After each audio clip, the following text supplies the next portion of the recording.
Salut les snipers, c'est Alex, on se retrouve dans cette vidéo où je vais vous expliquer comment arrêter de perdre sur les marchés du Forex en 7 étapes.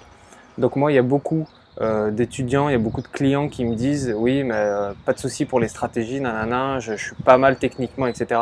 Mais comment je fais pour arrêter de perdre sur les marchés du Forex? Et je vais vous donner mes 7 étapes clés qui vont vous permettre d'arrêter de perdre sur les marchés du Forex et commencer à être profitable, ok? Commencer à faire du profit. Parce que moi, je rencontre beaucoup de personnes qui me disent ouais, j'ai pas les bonnes stratégies, donc je me démotive, donc j'abandonne. Donc maintenant, je vais vous expliquer comment faire en 7 clés qui va vous permettre de changer pas mal de choses dans vos trades et surtout d'être un meilleur sniper. La première chose, c'est qu'à chaque session, j'analyse mes trades gagnants ou perdants, mais surtout gagnants. Pourquoi? Parce que le fait d'analyser ces trades gagnants, en fait, ça va vous conditionner pour la suite. Ça va déjà, au niveau du mindset, vous faire avancer vers le positif, d'accord? De vous dire, j'ai fait ça de bien, j'ai fait ça de bien, ça je le fais plutôt bien, etc., etc. Alors qu'à chaque fois, analyser vos trades perdants, en fait, ça va vous faire, ça va vous conditionner surtout à ne pas répéter les mêmes erreurs.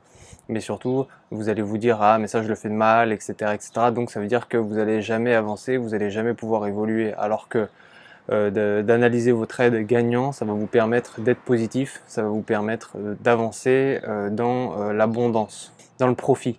C'est-à-dire qu'est-ce que je fais de bien, ok?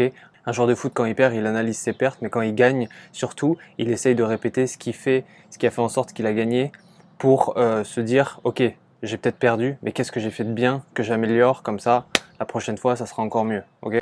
La deuxième clé pour arrêter de perdre sur le Forex, c'est déjà d'arrêter de se dire qu'on va perdre. Avant même de commencer à trader, vous vous dites, je vais perdre, mais en fait, vous allez perdre. Okay. La loi de l'attraction, elle marche dans les deux sens. Elle marche quand c'est positif, mais elle marche surtout quand c'est négatif.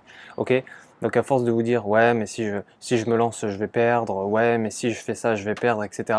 Et en fait, vous allez tout le temps perdre, tout simplement. La troisième clé, qui est une clé perso que moi j'utilise très souvent, qui me permet d'arrêter de perdre sur les marchés du Forex et sur tous les marchés de manière générale, c'est de s'éloigner des écrans. À un moment donné, quand vous avez fini votre trade, vous fermez l'ordi et vous passez à autre chose. À un moment donné, quand vous avez fini vos analyses, vous fermez l'ordi et vous passez à autre chose. Pourquoi? Parce que vous éloignez des écrans, ça va vous éloigner de l'émotion, ok? Ça va vous éloigner de cette émotion qui dit, ouais, mais et si j'avais tort, ok? Tout ce qui est négatif, virez-le et vous allez voir que vous allez laisser tourner votre trade. Et généralement, quand vous laissez tourner vos trades parce que vous n'y avez pas pensé ou que vous faisiez autre chose à ce moment-là, bah, généralement, ils sont gagnants et ils ont fructifié. Okay. Donc une fois que vous faites votre analyse, moi je vous conseille de vous détacher des écrans parce que c'est de loin la meilleure solution à faire, surtout quand on est débutant. Vous vous mettez sur les ordis, vous dites bah, ce matin je fais 1 heure de trade, cet après-midi je fais 2 heures de trade. Pourquoi c'est utile de s'éloigner des écrans?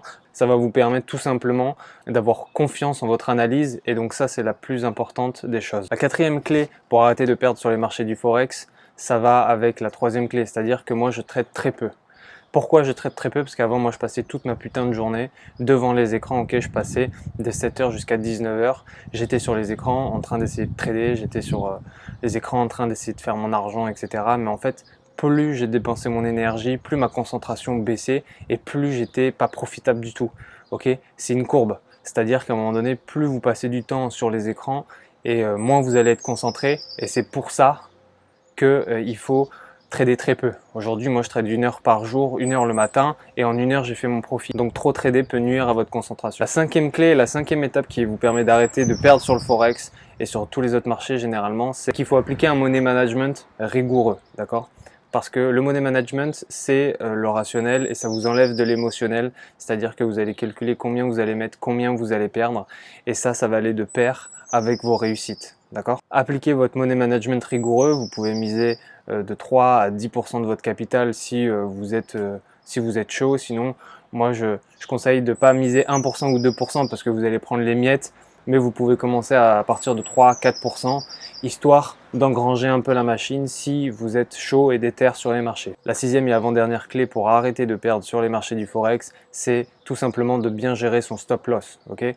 Il faut que techniquement vous soyez apte à bien gérer votre stop loss, c'est-à-dire que dès que vous le placez par exemple, 200 micropips en dessous de votre trade ou juste en dessous du support ou juste au-dessus de la résistance, bien gérer son stop loss, ça veut dire quoi? Ça veut dire bien le placer, ok? Donc soit 200 micropips en dessous du trade, soit soit juste en dessous du support ou juste au-dessus de la résistance, ça dépend ce que vous tradez, ça dépend comment vous le tradez, mais surtout il faut arrêter de le toucher, ok?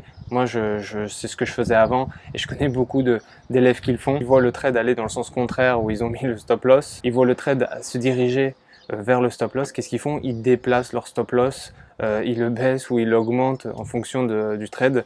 Ça, c'est une erreur. Une fois que vous avez touché votre stop loss, vous n'y touchez plus. Raison de plus pour fermer son ordinateur et passer à autre chose. La septième et dernière clé que je peux vous donner pour arrêter de perdre sur les marchés du Forex, c'est tout simplement de trader peu. Ok? Moi, il y a des jours où je ne trade pas, par exemple. Et je me dis pas, merde, c'est un jour où ça va pas être du profit. Ok, ne pas être gourmand, ça va vous permettre aussi d'être profitable parce que comme on dit sur le trading, sur le Forex, ne pas trader, c'est aussi gagner un peu. D'accord? Donc moi, il y a des moments où je ne trade pas, il y a des moments où je le sens pas. Par exemple, les débuts de marché le lundi, ça, s'il n'y a pas d'occasion, je vais pas aller la chercher. Le vendredi, pareil, c'est la fin des marchés, je vais pas non plus aller la chercher. Il y a des moments où je ne trade pas. Alors vous pouvez vous dire, oui, mais c'est des jours en moins de profit. C'est surtout des jours en moins de pertes. D'accord? Parce que quand le marché ne vous donne rien, eh bien, vaut mieux ne rien prendre dessus. Donc voilà mes 7 clés, mes 7 étapes que moi j'utilise. Donc voilà, il y a des trucs un peu perso, il y a des trucs qui vous aideront peut-être, il y a des trucs que peut-être vous savez déjà mais que vous n'avez pas appliqué.